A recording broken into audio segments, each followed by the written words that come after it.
Hi friends, welcome to my channel my cartoon family. ఈరోజు మరొక నీతి కథ మీతో షేర్ చేస్తున్నాను ఫ్రెండ్స్. ఆ కథ పేరు సింహరాజుకి తెలివైన కుమారుడు. ఒకానొక అడవిలో అన్ని రకాల జంతువులు జీవిస్తూ ఉండేవి.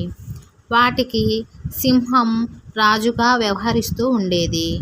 మంచి పరిపాలన చేస్తూ జంతువులన్నింటినీ రక్షిస్తూ వాటి కష్టసుఖాలని పాలు పంచుకుంటూ మంచి రాజుగా ఉండేది సింహం. అయితే సింహానికి ఒక కొడుకు ఉన్నాడు. అందరూ సింహ యువరాజు అని పిలిచేవారు. అన్ని జంతువులు సింహ యువరాజుని గౌరవిస్తూ మంచిగా చూసుకునేవి. ఇలా అన్ని జంతువులు వాటి వాటి పనులు చేసుకుంటూ సింహరాజు చెప్పిన నిబంధనలు పాటిస్తూ ఉండేవి. కానీ వాటిలో తోడేలు మంద మాత్రం కలిసేవి కావు. సింహరాజుకి విరుద్ధంగా వ్యవహరించేవి. ఎందుకంటే తోడేలు గుంపులో ఒకదాన్ని అయిన రాజు కావాలని వాటి కోరిక. దానికోసం కొన్ని సంవత్సరాలుగా ఎదురుచూస్తూ ఉన్నాయి తోడేళ్ళు. అడవిలో కొన్ని జంతువులు తగ్గటం గమనించాడు సింహరాజు. ఏం జరుగుతుంది? అడవిలో జంతువుల సంఖ్య తగ్గుతుంది. ఎందుకని? ఏం జరుగుతుంది అని అన్ని జంతువుల్ని అడిగాడు. అందరూ యథావిధిగా ఆహారం కోసం వెళ్తున్నాము, సాయంత్రానికి తిరిగి వస్తున్నాము అని అన్ని జంతువులు చెప్తాయి. అయితే సింహరాజు రేపు గమనించండి అని అన్ని జంతువులకి చెప్తాడు. తర్వాత రోజు అన్ని జంతువులు అడవికి అన్ని వైపులా వెళ్తున్నాయి ఆహారం కోసం. కానీ అడవికి కుడివైపు వెళ్తున్న జంతువులు మాత్రం సాయంత్రానికి రావటం లేదు అని సింహరాజు గమనించి ఏం జరుగుతుంది అని తెలుసుకోవటానికి అడవికి కుడివైపుగా అంతా గమనిస్తూ సింహరాజు నిదానంగా వెళ్తుంది. చుట్టుప్రక్కల అంతా గమనిస్తూ ఉంటుంది. అయితే సింహరాజుకి కొద్ది దూరంలో ఎదురుగా నక్క వెళ్తుంది. సింహం చూస్తుండగానే నక్క మాయమవుతుంది. సింహరాజుకి అర్థం కాలేదు. అక్కడ నక్క ఉండాలి కదా, లేదేంటి అని దగ్గరగా వెళ్తుంది. అయితే సింహరాజు నడుస్తూ ఉంటే దగ్గరలో ఊబి ఉండటం గమనిస్తుంది.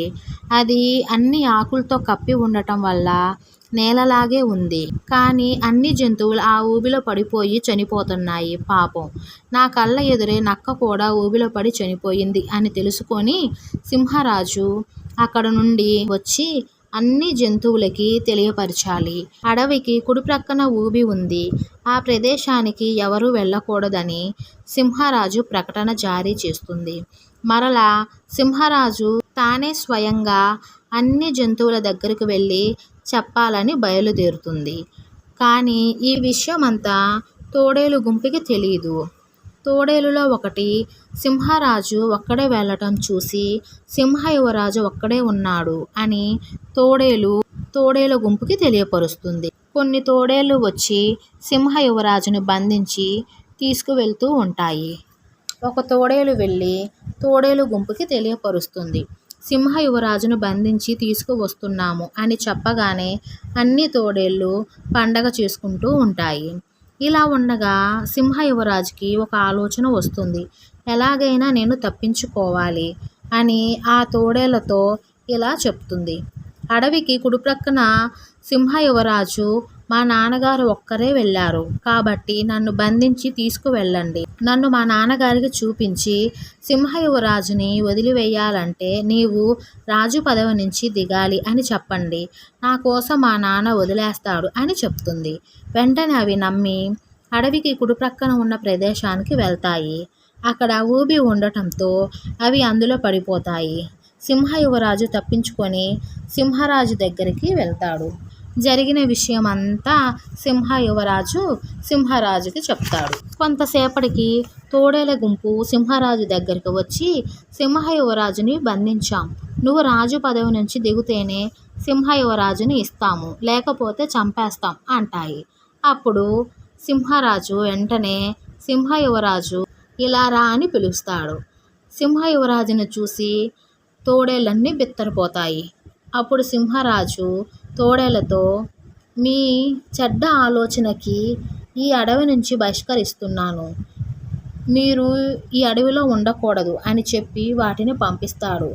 అవి అన్ని దిగులుగా అనుకున్నదొకటి అయ్యింది ఒకటి అని ఏడుస్తూ వెళ్ళిపోతాయి. సింహరాజు యువరాజు యొక్క తెలివిని మెచ్చుకున్నాడు. ఆపద వచ్చినప్పుడు తెలివితో తప్పించుకున్నావు అని సింహరాజు యువరాజుని బాగా మెచ్చుకొని జంతువులన్నింటితో జరిగిన విషయమంతా చెప్తాడు. అప్పుడు అన్ని జంతువులు సింహ యువరాజు యొక్క తెలివిని చూసి అన్నీ మెచ్చుకుంటాయి. ఓకేనా ఫ్రెండ్స్, ఇది కథ. ఇందులో నీతి ఏంటంటే, నీవు ఒకటి తలుస్తే దేవుడు ఒకటి తలుస్తాడు. అందుకని ఎప్పుడు ఒకరికి చెడుని చేయకూడదు. ఓకేనా ఫ్రెండ్స్, కథ నచ్చితే లైక్ చేయండి, సబ్స్క్రైబ్ చేయండి. బాయ్.